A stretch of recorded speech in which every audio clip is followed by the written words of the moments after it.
Today, we delve into the world of passive income generation through a covered call option strategy, drawing a parallel with a familiar real estate scenario. Imagine you're the proud owner of a beautiful house. This house represents stocks you own in the market. Now, consider the idea of renting out a room in your house. By doing so, you're still the owner, but you've begun to earn extra income. This is the rent from your tenant. In the stock market, a similar strategy unfolds when you implement a covered call.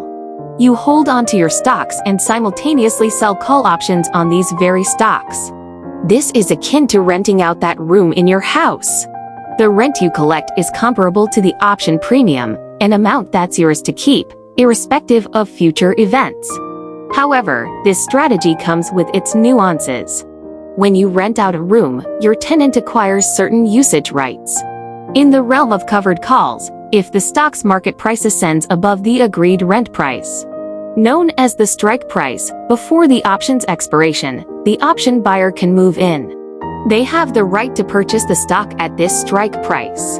In this scenario, you might miss out on additional profit beyond the strike price, much like how you can't use the room when it's occupied.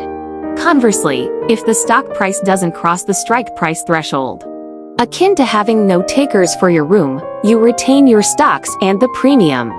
This is your passive income.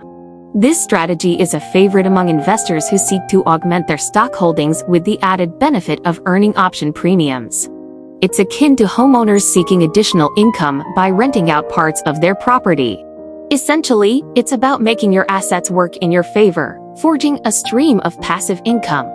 And so, we see how covered calls blend the security of stock ownership with the perks of earning option premiums, paralleling the concept of owning and renting out a part of your home for extra income.